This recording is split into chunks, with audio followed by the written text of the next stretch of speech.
ओ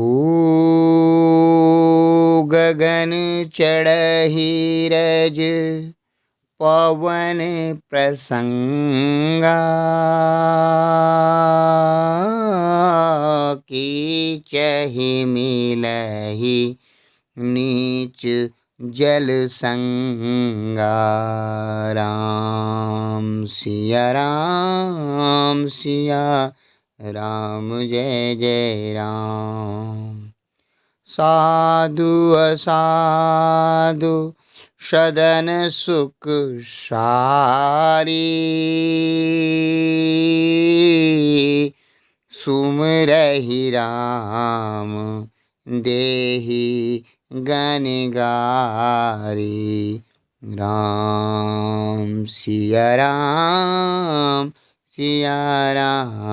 जय जय राम। भावार्थ, पवन के संग से धूल आकाश पर चढ़ जाती है और वही नीचे की ओर बहने वाले जल के संग से कीचड़ में मिल जाती है। साधु के घर तोता मैना राम राम सुमरते हैं और असाधु के घर या गणिका के घर या वैश्या के घर तोता मैना गिन गिन कर के गालियां देते हैं। देह गनगारी। नमस्कार मित्रों, जय हिंद, जय भारत और जय उत्तराखंड। मैं और आप रामायण के दोहा चौपाए छंद, उनके भावार्थ के गूढ़ रहस्य के श्रृंखला में आज हम उत्तराखंड यूट्यूब हिलांसी चैनल से आपसे रूबरू हैं और आप और हम रामायण के तुलसी बाबा रचित रामचरितमानस की चौपाइयों के गहन अध्ययन में निहित हैं।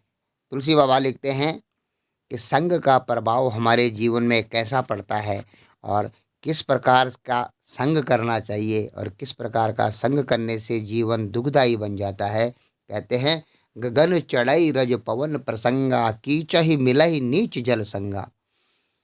वो धूल पवन के साथ मिलकर के सातवें आसमान के ऊपर चढ़ जाती है और कभी राजा के मुकुट पर भी बैठ जाती है, या यूँ कहे कि ऊंची जगह को प्राप्त करती है।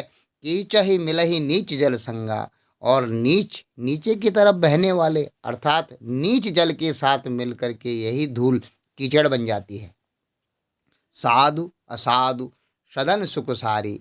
जो साधु होते हैं और असाधु के घर में तोता जब होता है, सदन सुख सारी दोनों अलग अलग प्रकार के व्यवहार करते हैं। सुमरहि राम देह गनगारी। साधु के घर में तोता राम राम पुकारता है, क्योंकि वहाँ पर खुद साधु राम राम का सुमरन करता है, तो तोता भी उसी की नकल करता है, उसी के संग से वह राम राम कहने लगता है। देह गनगारी। और किसी वैश्या के घर में रखा हुआ तोता सिर्फ गाली ही सीखता है और वह गाली ही देने में प्रवीण हो जाता है। धूम कुसंगति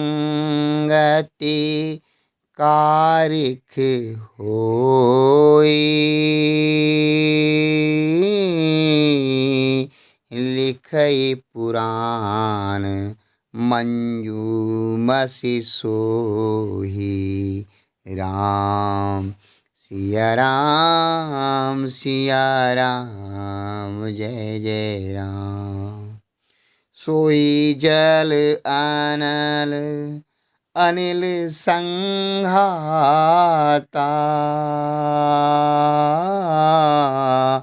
होए जलद जग जीवन दाता।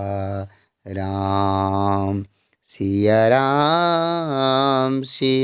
राम जय जय राम।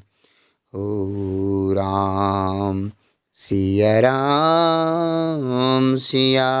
राम जय जय राम। भावार्थ, कुसंग के कारण धुआं कालिक कहलाता है। वही धुआं सुसंग से सुंदर स्याही होकर के पुराण लिखने के काम आता है, और वही धुआं जल, अग्नि और पवन के संग बादल होकर के जगत को जीवन देने वाला बन जाता है। जय हिंद, जय भारत और जय उत्तराखंड। नमस्कार मित्रों, आगे तुलसी बाबा लिखते हैं कि किस प्रकार के संग से मनुष्य किस प्रकार की योनि को प्राप्त होता है, किस प्रकार के जीवन चक्र में फंस जाता है। कहते हैं, धूम कुसंगत कारिक होई, लिखई पुराण मंजु मस सोही, सोई जल अनल अनल संगाता, होई जलज जग जीवन दाता। एक कुसंग के कारण धुआं कभी कभी कालिक कहलाता है, काला होता है। देखता है चिमनी का धुआं जब निकलता है कितना काला होता है। और वही धुआं सुसंग के कारण अगर उसे सुंदर संग मिल जाता है तो वह स्याही के रूप में बदल करके वेद पुराण लिखने के काम आता है।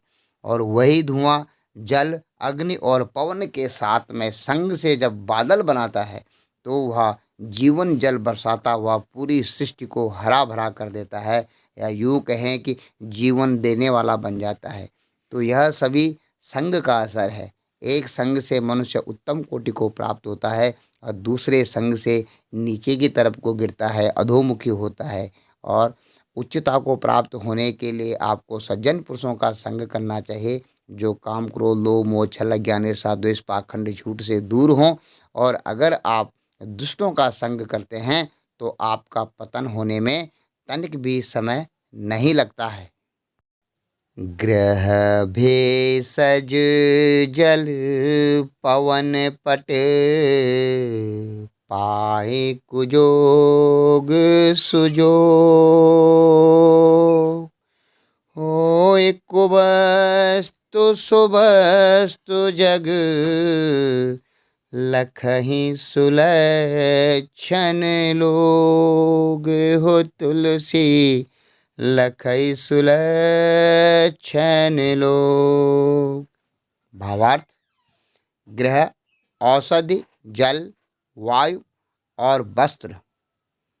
सुनिए, ग्रह, औषधि, जल, वायु और वस्त्र, ये सब भी कुसंग और सुसंग पाकर संसार में बुरे और भले पदार्थ हो जाते हैं। चतुर एवं विचारशील पुरुष ही इस बात को जान पाते हैं। नमस्कार मित्रों, यहाँ पर तुलसी बाबा दोहे के माध्यम से कहते हैं कि ग्रह भेषज जल पवन पट, पाए कुजोग सुजोग, होय कुबस्तु सुबस्तु जग, लखई सुलक्षण लोग। कि जैसे जीवन में घर, औषधि दवाई, जल पानी और वायु वस्त्र, ये 5 चीज़ें आप देखते हैं। अगर घर में अच्छे लोग हों तो घर अच्छा हो जाता है। औषधि को अगर आप सही अनुपान के साथ इस्तेमाल करते हैं तो उपयोगी होती है। जल अगर शुद्ध होता है तो उपयोगी होता है। वायु भी शुद्ध होती है तो लोग उसे सेवन करते हैं। और वस्त्र भी अगर साफ होता है तो वह सुलक्षण मतलब सुसंग सुसंग समझा जाता है। लेकिन यही पांचों अगर कुसंग में पड़ जाते हैं तो घर के अंदर अगर इंसान गंदे हैं तो वह घर भी गंदा गलत समझा जाता है। औषधि भी इसी प्रकार से जल, वायु और वस्त्र, ये भी क्या होते हैं, अपने संग के अनुसार ही फल देते हैं। और इस बात को चतुर एवं विचारशील पुरुष ही इस बात को जान पाते हैं। तो मित्रों, आपसे आशा है कि आप भी रामायण के इन चौपाई और दोहों में भगवान की गूढ़ रहस्य को जानेंगे, उच्चता को प्राप्त होंगे। जय हिंद।